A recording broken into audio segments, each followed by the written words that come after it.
ऐसे traffic jams में तो हम कई बार फंसे हुए, लेकिन क्या कभी आपने अपने गुस्से को साइड में रख के ट्रैफिक फ्लो को एनालाइज किया है? जैसे कि traffic capacity, traffic volume, traffic density, space headway and time headway. Terminologies जितना सुनने में बहुत डिफिकल्ट और कंफ्यूजिंग लग रहे हैं, एक्चुअली ये बहुत इजी हैं। रोड पर एक पर्टिकुलर पॉइंट से कितनी नंबर ऑफ व्हीकल्स ट्रैवल कर रहे हैं for a specific period of time is known as a traffic volume. याद करें वो टाइम जब आपकी किस्मत बहुत अच्छी है, जब कोई भी जैम नहीं है, एक आइडियल कंडीशन है, तब मैक्सिमम नंबर ऑफ व्हीकल उस पर्टिकुलर पॉइंट से स्पेसिफिक टाइम पीरियड में कितने गुजर रहे हैं, that is calculated as a traffic capacity, also known as a basic capacity, which is actually the maximum value of traffic volume. और अगर हम एक टाइम पर किसी specific length of the road पर कितने नंबर ऑफ व्हीकल्स है उसे कैलकुलेट करते हैं, which is known as a traffic density.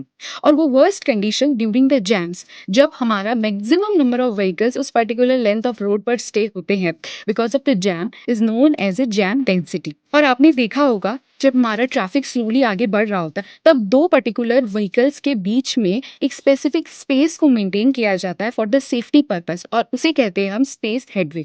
और आपने ये भी ऑब्जर्व किया होगा कि while the traffics are moving, तो टाइम का भी डिफरेंस होता है। जैसे कि अगर एक व्हीकल मूव कर रही है तो उसके 2 to 3 सेकेंड बाद दूसरी व्हीकल मूव करेगी, इसे हम कहते हैं टाइम हेडवे।